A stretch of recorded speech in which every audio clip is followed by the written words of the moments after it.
नमस्ते बच्चों, कैसे हैं आप सब लोग? क्या हाल चाल है बच्चों? बच्चों, जैसा आपने थंबनेल देख लिया है, आज हम करने वाले हैं गाला पेपर मैथ बेसिक का पेपर 5 का सेक्शन बी हम कर रहे हैं अभी। तो चलो बच्चों शुरू करते हैं जल्दी से और देखते हैं कि क्या क्या सवाल पूछे गए हमें इनमें। तो जैसे आपको फर्स्ट क्वेश्चन दिया हुआ है 25th क्वेश्चन, आपसे पूछा गया है find the zeros of the quadratic polynomial 4u² + 8u। Zeros निकालने हैं और पॉलिनोमियल कौन सा दिया हुआ है? 4u² + 8u।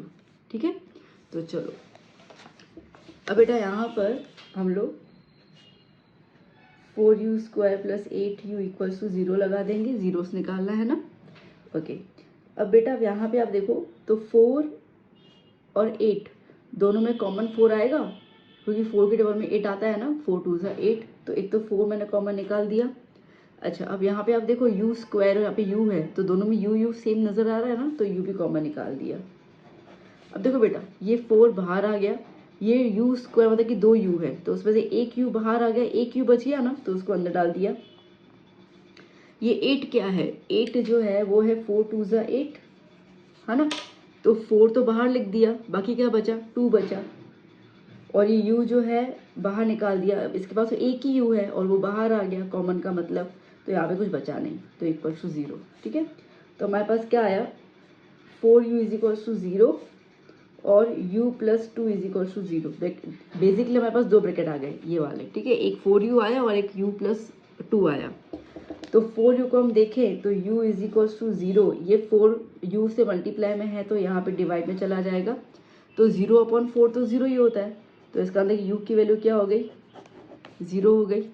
और यहाँ पे क्या हो जाएगा? ये प्लस में है तो यहाँ पे जाएगा तो माइनस में आ गया, तो क्या हो गया? -2। Okay, so the zeros are 0 and -2। ठीक है बेटा।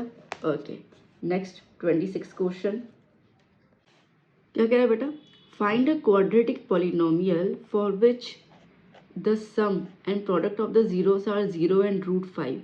फाइंड द क्वाड्रेटिक पॉलिनोमियल, मतलब हमें पॉलिनोमियल निकालना है जिसके अंदर the sum and product of the zeros, मतलब कि अल्फा प्लस बीटा, सम मतलब कि अल्फा प्लस बीटा दिया हुआ है 0 एंड प्रोडक्ट मतलब कि √5। अच्छा, मुझसे एक दो बार बच्चों ने पूछा था कि मैम हम कैसे पता कर सकते हैं कि सम कौन सा है और प्रोडक्ट की वैल्यू कौन सी है? देखो बेटा, लास्ट में क्या रहा? रेस्पेक्टिवली।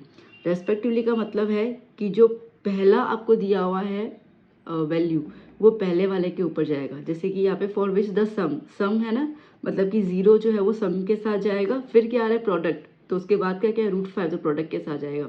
ठीक है, एक ये मुझे क्वेरी आई थी तो मैंने सोचा कि चलो अगर किसी और बच्चे को भी ऐसी क्वेरी हो तो मैं उसको सॉल्व करवा दूँ, तो इस तरीके से आप उनकी वैल्यूज़ को डिसाइड कर सकते हैं। ठीक है, अच्छा, तो अब आपको p(x) निकालना है। इसका मैंने आपको फॉर्मूला बताया हुआ है k x² - alpha plus beta x plus alpha into beta.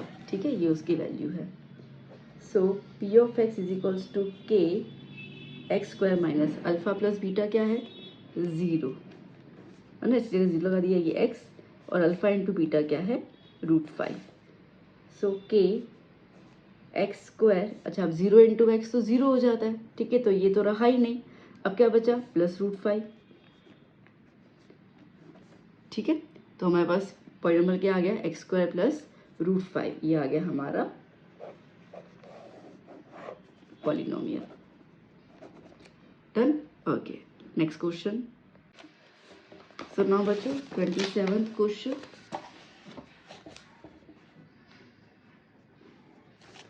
Find the discriminant of the quadratic equation.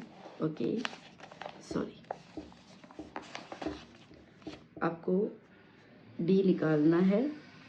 Equation दी हुई है आपको 2x² - 4x + 3 and hence find the nature of the roots. Okay, roots के nature बताने हैं। ठीक है, वो तो इकट्ठे ही हो जाएगा। तो अब पहले मैं इसको कंपेयर कर लूँ।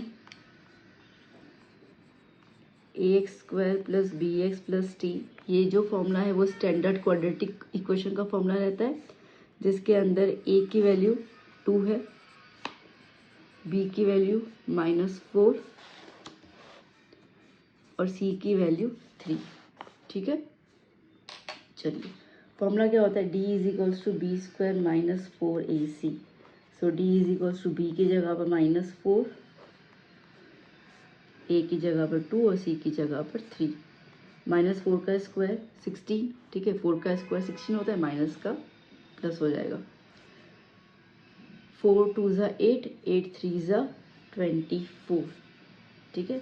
अब 24 में से 16 गया तो 8 बचेगा, 24 ग्रेटर नंबर है तो इसके लिए -8। अब -8 बेटा, ये -8 जो है ये तो लेस देन 0 आ गया, मतलब यहाँ पे d इज़ लेस देन 0 है। तो जब d की वैल्यू लेस देन 0 होती है तो हम क्या लिखेंगे, रूट्स डू नॉट एग्जिस्ट, ठीक है, रूट्स एग्जिस्ट करेंगे ही नहीं। Okay, now next 28th, find 11th term from the last term of the AP। AP क्या है, 10 7 4 डॉट डॉट डॉट -62, ठीक है। हमें 11th टर्म निकालना है, A11 निकालना है from the last term, from last term से लेना है अपन को।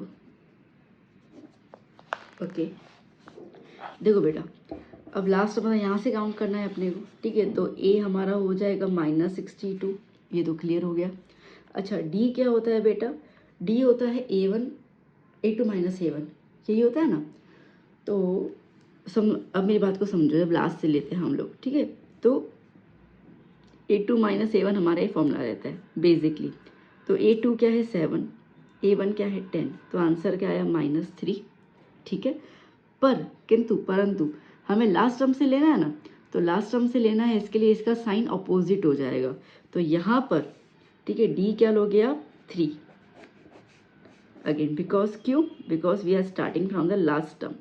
अगर हम यहाँ से लेते तो -3 होता, बट यहाँ से ले रहे हैं इसके लिए 3, साइन चेंज हो जाती है। A आ गया, D आ गया, बस अब तो शुरू कर लो, ठीक है। A11 का फॉर्मूला क्या होता है, A + 10D, है ना, सीधा सीधा फॉर्मूला। अगर नहीं तो आप simple AN is equals to A + n-1 में वैल्यू सप्लाई कर लो। A11 A की जगह पर अभी जो वैल्यू लगाएंगे वो आ जाएगा -62 + 10, D की जगह पर 3, ठीक है। सो क्या हो जाएगा, -62 + 30, ओके, कितना हो जाएगा -32। तो A11 का वैल्यू कितना आया, -32, ठीक है बच्चों, क्लियर। 29 क्वेश्चन बच्चों, find the sum of the first 10 terms, S10 निकालना है, ठीक है। N क्या है 10 ऑफ द AP क्या दी है 2 7 12 डॉट डॉट डॉट, बेहद आसान सम है ये तो। ओके तो A क्या हुआ 2 और D क्या होता है A2 -A1, मतलब कि 7 - 2 दैट इज़ 5।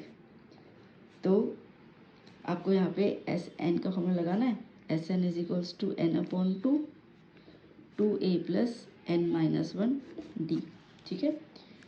तो S10 is equals to 10/2 2A की जगह पर 2 + 10-1 D की जगह पर 5, ठीक है। 2 1 ज़ा 2 5 ज़ा 2 2 ज़ा 4, 10-1 9 और ये 5। सो S10 इज इक्वल्स टू 5, 4 + 45, 9 5 ज़ा 45, ठीक है। तो S10 is equals to 5 49। So S10 is equals to 9 5 ज़ा 45, 4 carry 245। Okay so the sum of 10 terms is 245, done. चलिए नेक्स्ट 30th क्वेश्चन, क्या कह रहा है, find the distance between AB and -A - B। Okay distance निकालना है हम लोगों को। सो लेट्स से A आपको दिया हुआ है AB और B आपको दिया हुआ है -A - B, ठीक है। तो इस हिसाब से ये हो गया x1 y1 और ये हो गया x2 y2. So distance AB is equals to x1 minus x2 whole square plus y1 minus y2 whole square. अच्छा, अब कोई उसको मैं ऐसे लिखवाते हैं x2 minus x1 plus y2 minus y1. एक ही बात है, कोई टेंशन लेने की ज़रूरत नहीं है बिकॉज ऊपर में स्क्वायर है. ठीक है, स्क्वायर की वजह से साइन की कोई प्रॉब्लम नहीं आएगी. तो आप ये मत सोचना कि मैम गलत लिखवा रही होगी. अलग अलग चीज़ें, एक की बात है, स्क्वायर में कोई चेंज नहीं आता है. ठीक है, आप देख लेना, अभी आपको कोई टेंशन नहीं होगी. जो बच्चे मुझे शुरू से फॉलो करते हैं उनको पता है हमने ये सारे सम्स किस तरीके से किए हैं, तो वो वाले बच्चे जो है वो समझ चुके होंगे इस चीज़ को. जो न्यू बच्चे हैं मैं उनके लिए ये चीज़ को फिर से बता रही हूँ. So A B is equals to x1 क्या है a माइनस x2 क्या है माइनस a. ठीक है, स्क्वायर लगा दिया. y1 क्या है b, y2 क्या है माइनस b. ऊपर स्क्वायर है इसलिए स्क्वायर लगा दिया, अंडर रूट. ठीक है, so A B is equals to minus minus क्या होता है प्लस, तो ये क्या हो गया a plus A whole square. यहाँ पे b plus B whole square हो जाएगा, है ना. ओके, यहाँ पे देख लेना बच्चों. अब a प्लस ए को 2a लिखेंगे हम लोग. So A B is equals to 2a whole square plus b plus B को 2 भी लिखेंगे, so 2b whole square. So A B is equals to 4a square plus 4b square. ठीक है, अच्छा अब मैं 4 को कॉमन ले लूँ, सॉरी अंडर रूट, तो a square plus b square. अच्छा, अब 4 परफेक्ट स्क्वायर है कि नहीं है. परफेक्ट स्क्वायर किसका परफेक्ट स्क्वायर होता है 2 का, तो मैंने 4 का स्क्वायर रूट ले लिया. इसका तो कुछ होगा नहीं, तो ये एज इट इज़ ब्रैकेट के रूट के अंदर. Okay, answer done. इजी है. Okay, 31 question.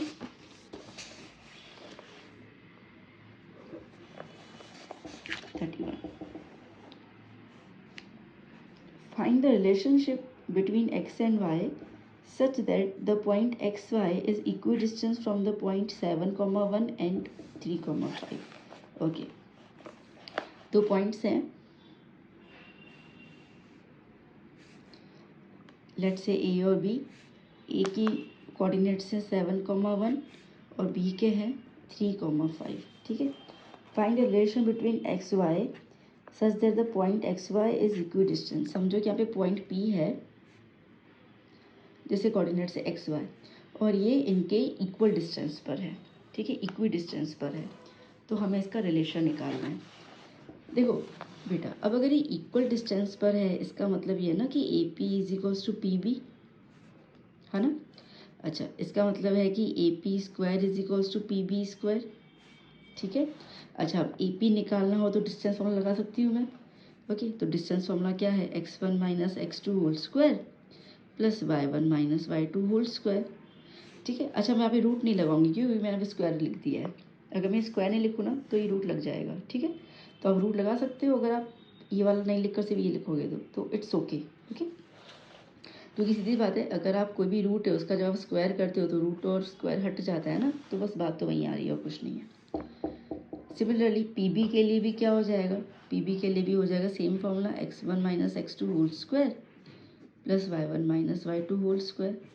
अच्छा अब सुनो, ये पहले ए पी की बात कर लेते हैं. ठीक है, तो इसको मैं x1 y1 मान लेती हूँ और इसको मैं x2 y2 मान लेती हूँ. ए पी की बात कर रहे हैं, तो x1 क्या है 7 और x2 क्या है x, y1 क्या है 1, y2 क्या है y. ठीक है, अच्छा अब अगर मैं पी बी की बात मानूँ तो मैं इसको रब कर दूँ.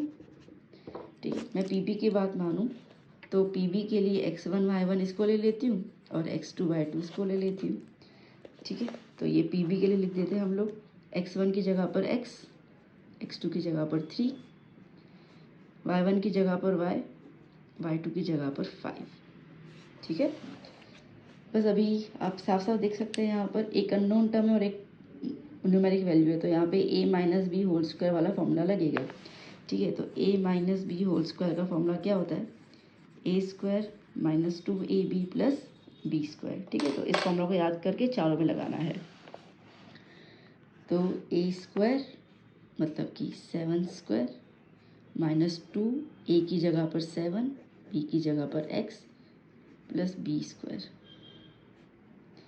Plus again A minus B, तो A square minus 2 A B plus B square. ठीक है, देखो ये मेरा पूरा एक चीज़ क्लियर हो गया। अभी इक्वल टू में दूसरा वाला इसको ले लेती हूँ मैं याद से, देखना। तो x minus 3 x square minus 2, ए की जगह पर x, बी की जगह पर 3 प्लस बी की जगह पर 3 square, Y square minus 2 Y 5 plus 5 square. ठीक है, डन ना।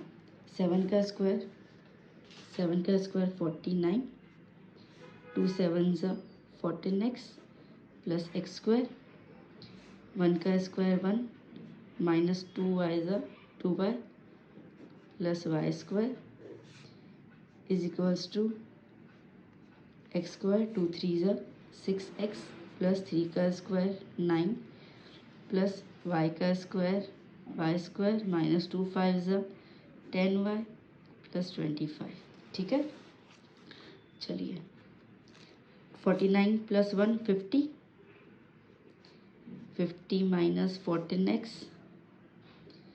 Plus X square minus 2y plus Y square is equals to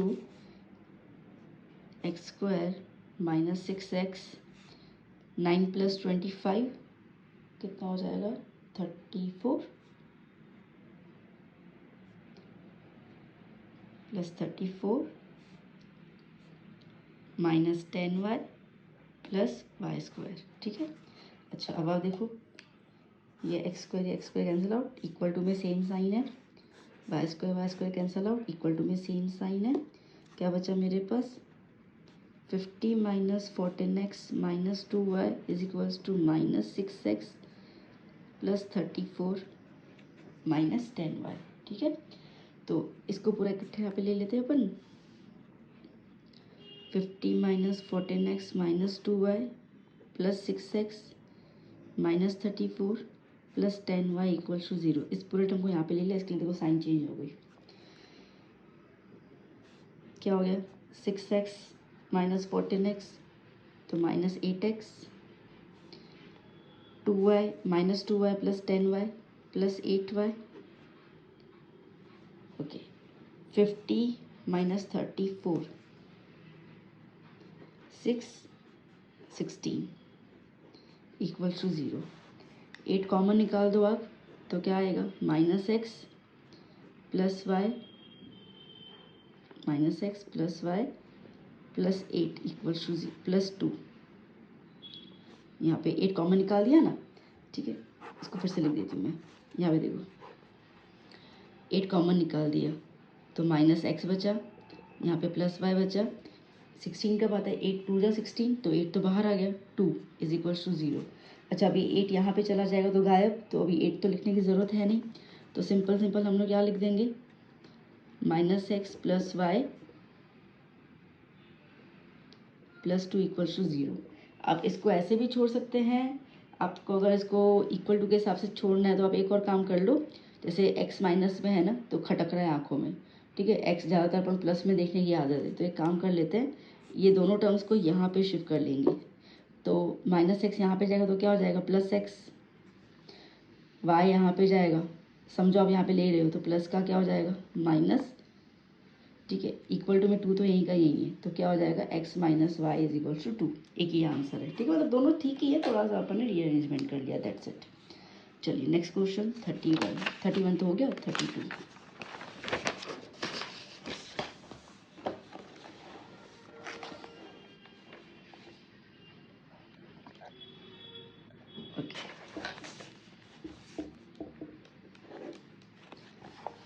If sin a minus b is equals to 1/2 and cos a plus b is equals to 1/2, okay देखो 1/2, okay, जहाँ पे a plus B की value 0 और 90 के बीच में आएगी, a की value b से ग्रेटर होगी, a और b निकालना है। ठीक है, देखो बेटा, sine a plus B is equals to 1/2, sine a plus B. अच्छा, 1/2 साइन के किस रेशो में आता है? साइन 30 में आता है, तो इस 1/2 को मैंने साइन 30 लिख दिया, बिकॉज साइन 30 की वैल्यू 1/2 होती है, तो अपन चेंज कर सकते हैं। साइन साइन कैंसिल आउट हो गया, तो a प्लस बी क्या आया? 30। ये मेरी बन गई इक्वेशन नंबर 1। सेम आ जाते हैं कॉस में। एक सेकंड, a माइनस बी है, a minus B, formula a minus B है पहले। ठीक है, कॉस में a plus B is equals to 1/2, cos a plus B is equals to cos 60 होता है 1/2। ठीक है, कॉस कॉस कैंसल, तो a plus B is equals to 60। ये बन गई इक्वेशन नंबर 2। अब इसको करेंगे एलिमिनेट।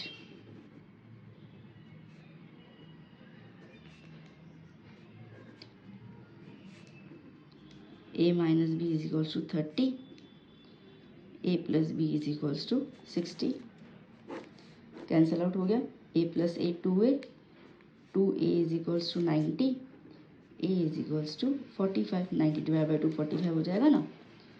b निकालना है, a plus B is equals to 60, तो a की जगह पर 45, 45 plus b is equals to 60। ठीक है, तो b is equals to 60 minus 45, तो b की वैल्यू क्या हो जाएगी? 15। ओके, सो दस a is 45 and b is 15। Done. चलिए next 33, evaluate sine 60 cos 30 plus sine 30 into cos 60। ठीक है, ओके। साइन 60 होता है √3/2, कॉस 30 होता है √3/2, साइन 30 होता है 1/2, कॉस 60 होता है 1/2। ठीक है, वैल्यू सप्लाई कर दी। मल्टीप्लाई में एलसीएम नहीं देखते हैं, न्यूमरेटर आपस में मल्टीप्लाई करते हैं, डिनोमिनेटर आपस में मल्टीप्लाई करते हैं। √3 इंटू √3 3 हो जाएगा, 2 इंटू 2 4 हो जाएगा, 1 इंटू 1 1 हो गया, 2 इंटू 2 4। अब प्लस साइन आया ना, अब हम देखेंगे डिनोमिनेटर सेम है कि नहीं है। सेम है तो they have the same denominator, तो ऊपर वाले को प्लस प्लस कर दो, तो 3 + 1/4, 3 + 1 4/4, कट हो गया, आंसर क्या बचा? 1। ठीक है, 34th question. A kite is flying at a height of 60 metre above the ground. ठीक है, पतंग जो है वो 60 मीटर पे उड़ रहा है ग्राउंड से। The string attached to the kite is temporarily tied to a point on the ground. The inclination of the string with the ground is 60 degree. The length is of the string assuming that there is no slack in the string. ठीक है, तो find the length of the string. तो basically ठीक है, यहाँ पे पतंग उड़ रहा है, ये पतंग जो है वो ग्राउंड से, ठीक है, वो ग्राउंड से 60 मीटर की हाइट पर है। ये पतंग को एक डोरी से बांधा हुआ है और वो डोरी को हमने ग्राउंड पे एक पॉइंट पे बांध दिया है। ये मान रहे हैं कि इसमें कोई भी सलीके नहीं पड़ रहे, सीधी सीधी सीधी डोरी है। और इन्होंने बोला है कि ये जो डोरी है ना, देखो, the inclination of the string with the ground is 60 degree, is 60 degree. ठीक है, मतलब ये कह रहा है कि ये जो डोरी है ना वो ग्राउंड से कितना एंगल बना रही है? 60 डिग्री बना रही है। हमें बोला गया है find the length of the string, तो ये तो स्ट्रिंग है, तो ये अपन को निकालना है। ठीक है, अब आप बेटा सोचो, यहाँ पर ये आपको डिग्री दिया हुआ है, तो एंगल के ये वाली साइड को अपोजिट कहेंगे हम लोग, और ये वाली साइड को हाइपोटेनियस। आपको अपोजिट दिया हुआ है, हाइपोटेनस निकालें, कौन सा रेशियो लगेगा? अपोजिट और हाइपोटेनस का रेशियो कौन सा होता है? साइन होता है, बस ठीक है, लगा दो। इसको अपन नेमिंग कर लेते हैं, ठीक है। तो यहाँ पे A B is equals to height of kite from ground, that is 60 meter, theta is equals to 60 degree, AC निकालना है, that is length of string. So sin theta is equals to opposite upon hypotenuse. तो sin 60 degree is equals to opposite is AB upon AC. तो sin 60 की value होती है √3/2, AB 60, AC निकालना है, ठीक है। AC को यहाँ पे ले लो और इसको यहाँ पे ले लेते हैं। So √3 into AC is equals to 60 into 2, ठीक है। AC निकालना है तो 60 इंटू 2 120 और ये √3 नीचे आ जाएगा। अब ना मैथ्स के अंदर ना बेटा अपॉन में रूट रखना अपशगुन होता है, ठीक है, मार्क्स कट जाते हैं। तो इसके लिए हमें इसको करना पड़ेगा रैशनलाइजेशन। तो क्या करेंगे, 120 √3 को रैशनलाइज करेंगे, मतलब कि ऊपर और नीचे दोनों के साथ √3 को मल्टीप्लाई कर देंगे। तो AC is equal to 120 into √3, √3 into √3 3, 1 ज़ा 40 ज़ा, तो AC की वैल्यू क्या आ गई 40 √3 मीटर, ठीक है, डन। चलिए next question 35. The volume of a cone is 9504 centimeter cube.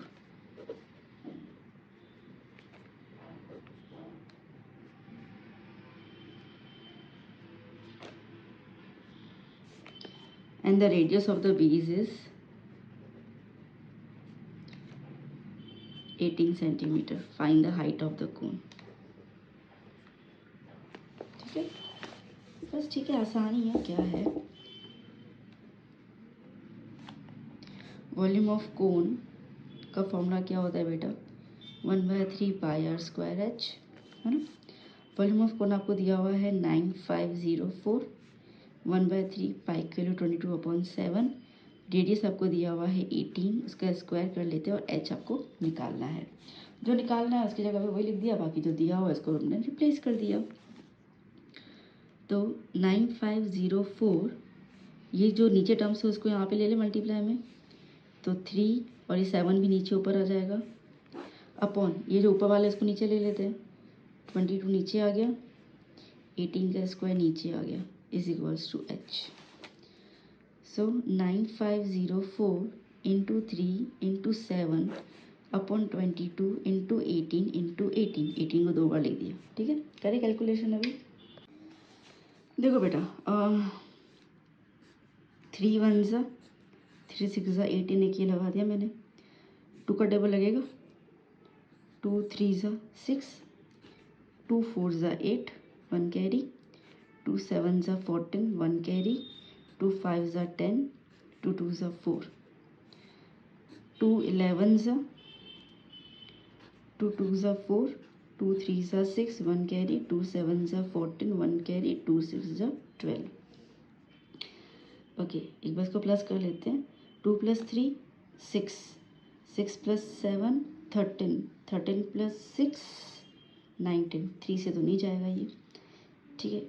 11 का करके देखते हैं, 2 + 7 11 से चला जाएगा, ठीक है। तो 11 1 ज़ा 11, 2 ज़ा 22, 1 कैरी, ओके, 11 1 ज़ा 11, 6 कैरी 66, ठीक है। ओके, 3 की टेबल से जाएगा यहाँ पर, ये पहले भी जा सकता था। ओके, 3 7 ज़ा 21, 3 2 ज़ा 6, ओके। 18 की टेबल में 18 4 ज़ा 72 होता है ना, 18 8 4 ज़ा 32, 3 17, हाँ, तो 18 1 ज़ा 18 4 ज़ा, ठीक है।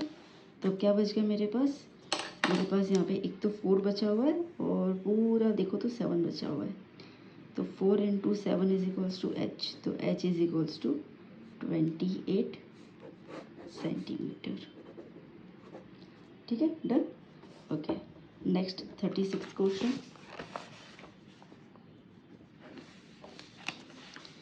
क्या कह रहा है 36 question? Two identical cubes each of side 3 centimetre are joined together end to end, what is the surface area of the resulting cuboid? Okay, two identical cubes side. देखो अब क्यूब जो होता है ना उसके लेंथ ब्रेथ हाइट सेम होते हैं, है ना। क्यूब के लेंथ ब्रेथ और हाइट सेम होते हैं। यहाँ पे दिया हुआ 3 सेंटीमीटर और आप ऐसे 2 क्यूब जोड़ रहे हो एक दूसरे के साथ।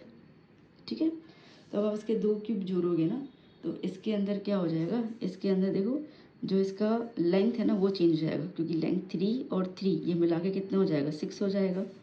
तो फॉर अ क्यूबॉइड लेंथ कितना हो गया 6 सेंटीमीटर। समझ रहे हो? देखो बेटा, जैसे कि देखो अब ये दोनों सेम कंपनी की पेन है, ठीक है।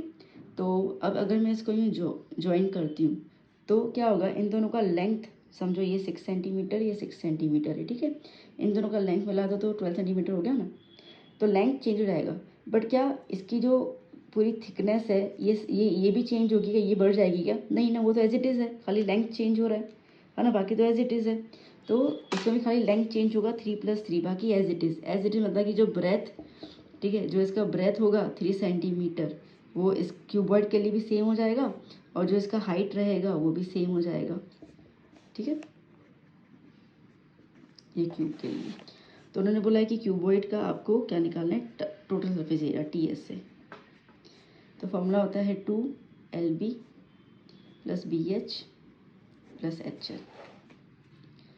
सो 2L इज 6 × 3, 3 × 3 और HL में 3 × 6। ठीक है, सो 2 18, 3 3 ज़ा 9, 18, 18 + 18 36, 36 + 9 45। Okay, so 2 × 45 is 90। तो TS से कितना आया 90 सेंटीमीटर स्क्वायर। डन। चलिए 37 question. For a given frequent distribution A आपको दिया हुआ है, आपको H दिया हुआ है, FI दिया हुआ है, FI UI दिया हुआ है, फाइंड द मीन। ठीक है, तो x bar is equals to sigma FI UI multiply by sigma FI sorry divide by multiply by H, और इन सब के साथ प्लस में क्या आ जाएगा A। ठीक है, मतलब आप A आगे भी लिख सकते हो। तो चलो पहले A के लिए लिख देती हूँ मैं, ठीक है, क्योंकि जनरली बच्चों को उसकी आदत होती है। तो 62.5 प्लस सिग्मा FI UI कितना दिया हुआ है -13 अपॉन सिग्मा FI कितना है 100 मल्टीप्लाई बाय H कितना है 15। ठीक है, H कितना है 15। ओके, सो 62.5 प्लस माइनस, ठीक है अभी लिख दिया मैंने। सो -13 अपॉन 100 × 15 क्या हो जाएगा 5 3 ज़ा और ये 5 20 ज़ा, दैट्स इट, और तो कुछ होगा नहीं। कटिंग तो वैसे भी नहीं हो रही ना, तो अपन क्यों करते हैं। चलो एक काम कर लेती हूँ, मैं इसको दोबारा स्टेप में चेंज कर लेती हूँ, आपको थोड़ा इजी करवा लेती हूँ। यहाँ देख लो, और जब कटिंग हो ही नहीं रही है ज़्यादा तो क्यों इतनी मेहनत करें हम लोग। तो ये देखो यहाँ पर ये जो 62.5 वो लिख दिया मैंने, प्लस माइनस माइनस लगा दिया। देखो अब जैसे मैंने यहाँ पे कटिंग तो किया 15, तो ये 3 है 20 तो ना 3 को काटेगा ना 13 को काटेगा, ना कुछ काट वैसे भी नहीं रहा, तो फिर मैं क्यों काटूँ। तो सिंपली मैं 13 और 15 को मल्टीप्लाई कर लेती हूँ, ये आसान रहेगा। और अपॉन में क्या हो जाएगा 100, तो खाली डेसिमल ही लगाना रहेगा ना अपने को। ओके, सो क्या हो जाएगा इसके अंदर हमारे पास 62.5 माइनस ये हो जाएगा 195, तो 13 इंटू 15 का 195/100, तो x bar is equals to 62.5 minus 1.95, ठीक है। ओके, अब यहाँ पे देख लो 62.5 को 1.95 के साथ सब्ट्रैक्ट करना है, तो यहाँ 0 लगा दिया, 4 1 5 1 5 0 6, ठीक है। तो कितना आ गया 60.55, तो x bar is equals to 60.55।